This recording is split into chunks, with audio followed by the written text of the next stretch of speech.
So I don't think it's going to be too much of a change, too much of anything different. You can always hear him coming. Oh yeah, probably hear him now. How do you feel about being one of the more experienced senior members of this offensive line all of a sudden, only in your fourth year? Somebody said that to me the other day, and it doesn't really feel that different to me, to be honest. I still have a job to do. I have a responsibility to play at a high level and come out and be the best version of myself that I can be. But if people need help, I'm willing to take them along for sure. Brian, is there any one thing that stands out to you about how you're better now than you were when you first started? Yeah, I hope a lot of things, but just my approach and the way that I carry myself coming out to practice and in the meetings every day. I look at it as an opportunity to get better now in practice. Where before it's a little bit like, all right, I got to get through this and make sure I have a good one. And I'm worried about trying to get better every day and not the big picture. I'd say more mindset things. That has a lot to do with having Riley for the last couple of years. And, just trying to be the best version of myself. Brian, Coach Zimmer mentioned that contract extension negotiations are ongoing with you, and that they certainly hope to keep you. How are they going from your standpoint? My focus is 100% on football. This whole camp, this whole week. There's people that handle that at the front office here, my agent. So it'll play itself out. I want to be here. I love it here. We got to finish what we started. Does it catch your eye at all when you see right tackles getting paid the way that happen? Yeah. But once again, you can't worry about that. There's people that handle that, but I'm not gonna lie to you. I gotta have a good practice today. Danielle's back, and that gives me plenty of trouble already. So I got my hands full for sure. You think back to the time that your rookie year, thinking 4 years ahead when you were going against Brian Robeson and just kind of learning how to do this, and kind of where you're at now, where those rookies that were in your shoes 4 years ago, how they might be able to grow from that. Can you repeat that? I'm sorry. I got a little lost in my own question. I remember 4 years ago when you're going against Brian Robeson, just learning how to do this. They had a lot of good defensive ends.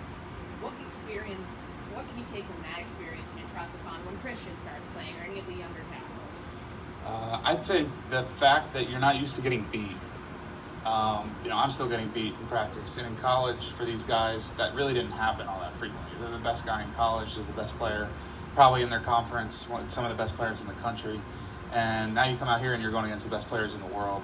And it's a big jump for anybody. And just being able to not let one play turn into 3 bad plays. And if you get beat once, that's it. It's a new play.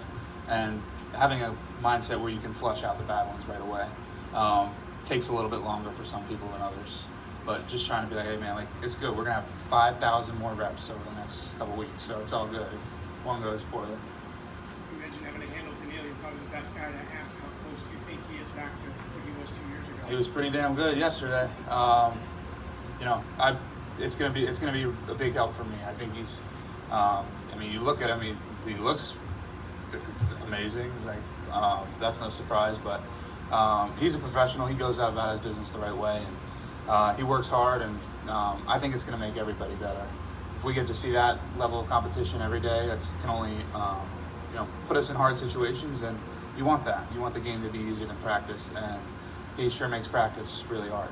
Brian, what does he do that's helped make you better over the reps you've had against him the last few years? Well, he's just bigger, faster, stronger, quicker, and more skilled than 99% of the people out there. But then he's also willing to talk to you about things that happen. So if he beats you, I can ask him questions. This is what I saw. This is what you did. This made me react this way. And then he's not afraid to lift you up when you do something good too. So, but he's just like, hey man, we're working. We're out here to work. We're out here to get better. And I'm going to help you get as good as you can. And hopefully it's vice versa. Hopefully I push him as well. Brian, when there's a competition going on next to you at right guard, what's the most helpful thing you can do to those players that are cycling in? Once again, just try to be myself. I hope they enjoy playing next to me. I know me and Garrett can help whoever it is with the calls and what's going on. And just know that I have their back, whoever it is. That's not my decision. I got my own job to worry about. And, just help them, whoever it is. This is where we're going. Just know that I'm here for them. And that stuff is sorted out by people other than me. So just whoever's in there, I got their back for sure. How long does it take to build up the chemistry, especially moving off of double teams and stuff like How long? Yeah.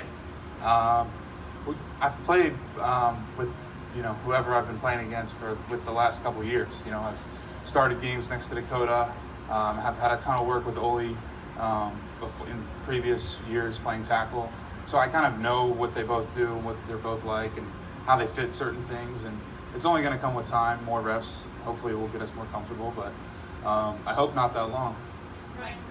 Zimmer said that you asked Danielle, what did you do right there? And he said, I don't know. I just kind of reacted. How does that help you? So then you just have to react. You can't really talk about what you did, right? It's just kind of a reaction kind of thing. Yeah, absolutely. And I think that's what some of the best players do is they just play and they feel. And he's certainly one of the best. So he just goes off by what he feels, and then we can go back and watch the tape, and then I'll go to him and be like, I think I saw this, and we can recap later. It might not happen right away on the field, but the best players just play, and I'm just I'm trying to get to the same level and just be able to play free and play fast and not think.